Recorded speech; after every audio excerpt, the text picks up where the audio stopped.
சரண் அப்படின்ற ஒரு சப்ஸ்கிரைபர் கேட்டிருக்காரு. சார், எனக்கு ஒய்ஃபுக்கு பெண் உறுப்பில் பைல்ஸும் புண்கள் இருக்கா மாதிரி இருக்கு. நான் ஆனல் செக்ஸ் பண்ணலாமா? பண்ணா ஆனல் செக்ஸோ இல்லை செக்ஸ் பண்ணும் போது எனக்கு அந்த தாக்கமோ இல்லை தொற்று ஏதாவது வருமானு கேட்குறாரு. மனைவிக்கு அந்த மாதிரி புண் இருக்குது, பிரச்சனை இருக்குன்னா முதல்ல அதை மருத்துவர்கள்ட்ட காட்டி சரி செய்யணும். அதான் ரொம்ப ரொம்ப பேசிக். ஏனல் செக்ஸ் நீங்கள் பண்ணலாம், அது தவறு இல்லை. ஆனால் புண்கள் இருக்கிறதுன்னு புண்ணை ஆற்றாமல் நம்ம அதுக்கு ஆல்டர்னேட்டாக போகிறது சரியல்ல. புண்களை ஆற்றுருங்க. ஏனல் செக்ஸ் பண்ணும்போது 10 மடங்கு அதிகமான லூப்ரிகேஷன் யூஸ் பண்ணணும். நீங்கள் நினச்ச உடனே ஏனல் செக்ஸ் பண்ண முடியாது. அதை கிராஜுவலாக பிளான் பண்ணி நீண்ட நாட்கள் ஆகும். அதை நீங்கள் ஏனல் செக்ஸ் எல்லாம் பண்ணுறதுக்கு இன்றைக்கி பிளான் பண்ணணும்னு இன்றைக்கி பண்ண முடியாது. ஏன்னா ஏனஸ் அவ்வளோ பெருசாக விரிவடைஞ்சிருக்காது. கிராஜுவலாக அதை 1 விரல் 2 விரல் அப்படி கிராஜுவலாக நீங்கள் பிளான் பண்ணி அப்புறம் தான் நீங்கள் ஏனல் செக்ஸ் பண்ண முடியும். புண்கள் இருந்ததுன்னா அதை மருத்துவர்கிட்ட காட்டி அந்த புண்களை சரி செய்து கொள்ளுங்க. அதுதான் சரியானது. ஏனல் செக்ஸ் மற்ற விதமான பலவிதமான செக்ஸ்களை நீங்கள் ப்ராக்டிஸ் பண்ணலாம். உங்கள் செக்ஸ் அனுபவத்தை அது விரிவாக்கும். ஒரு த்ரில்லிங், எக்ஸைட்டிங் நல்லா இருக்கும். அது தவறில்லை. ஆனால் இதுக்கு அது மாற்றம் இல்லை. புண்ணு இருக்குது அப்படின்றதுனால ஏனல் செக்ஸ் பண்ணுவன்றது ஒரு சரியான விஷயம் இல்லை. புண்களை முதல்ல ஆற்றுங்க, அவங்கள ஆரோக்கியமாக வச்சுக்கோங்க. அடுத்த கேள்வி முருகன்ற ஒரு சப்ஸ்கிரைபர் கேட்டிருக்காரு. குயிக்காக ஒரு டைம் செக்ஸ் வச்சுட்டு செகண்ட் டைம் செக்ஸ் வச்சுட்டு ஏதாவது டிப்ஸ் கொடுக்க முடியுமா அப்படின்னு கேட்குறாரு. எந்த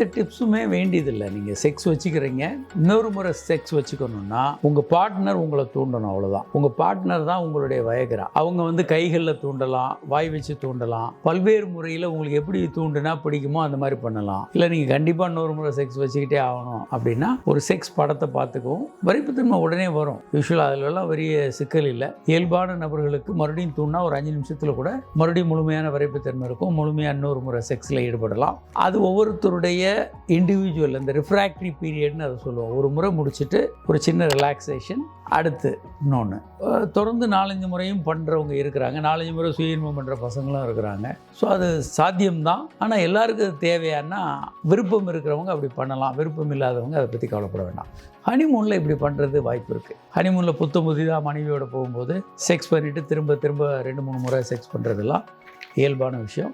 நாளடைவில் இந்த ஆர்வம் கொஞ்சம் குறையக்கூடும். அதனால் இதில் டிப்ஸ் ஒன்றும் வேண்டாம், உங்கள் மனைவி உங்களை தூண்டலாம். சார், ஜெயசூர்யான்ற சப்ஸ்கிரைபர் கேட்டிருக்காரு. சார், எனக்கு ஸ்பெர்ம் தண்ணியாக இருக்குது, வாட்டரியாக இருக்குது, இதனால் எதனா ப்ராப்ளம் வருமா அப்படின்னு கேட்குறாரு. செமன் வாட்டரியாக தான் இருக்கணும். ஏன்னா அது ஆணுறுப்பிலிருந்து 40 கிலோமீட்டர் வேகத்தில் வெளியே விழணும். மூக்கு சளி மாதிரி திக்காக இருந்தால் அவ்வளோ சீக்கிரம் அவ்வளோ வேகமாக விழாது. இது போலி மருத்துவர்கள் இது திக்காக இருக்கணும்னு ஒரு விதமான தவறான கருத்துக்களை பரப்பியிருக்காங்க. நான் விந்து பற்றி ஒரு 10 வருடம் ஆய்வு பண்ணி அதில் முதல் PhD பட்டம் பெற்ற டாக்டர் நான். விந்து திரவம் லிக்விடாக தான் இருக்கணும். விந்து வெளியாகும் போது லிக்விடாக வரும். கொஞ்ச நேரம் அதை ஒரு பாத்திரத்தில் பிடிச்சி வச்சுருக்கீங்க, பிளாஸ்டிக் கண்டெய்னரில் பிடிச்சி வச்சிங்கன்னா கொஞ்ச நேரத்தில் உறைஞ்சிரும். திரும்ப ஒரு அரை மணி நேரத்தில் அது நீர்த்து போகும். இந்த குவாலிட்டி அதற்கு இருக்கணும். அப்படி இருந்தால் தான் அது நார்மல். விந்து திக்காக வரணும்னு அவசியம் இல்லை. திக்கா தின்னா இருக்கிறதெல்லாம் முக்கியமே இல்லை. விந்தில் குறைபாடு இருக்கா இல்லையான்னு கண்டுபிடிக்கிறதுக்கு விந்து டெஸ்ட் எடுக்கும்போது அணுக்கள் எண்ணிக்கை குறைபாடு, ஊர்ந்து போகிற அணுக்கள் குறைபாடு, உரிச்சிதைவான எண்ணிக்கைகள் அதிகமாக இருக்கிறது, இப்படி பல்வேறு குறைபாடுகள் அவங்க சொல்லுவாங்க. நம்ம பார்த்துட்டு அதில் குறைபாடு இருக்குது, நீர்த்து போயிருக்கு அப்படின்றதெல்லாம்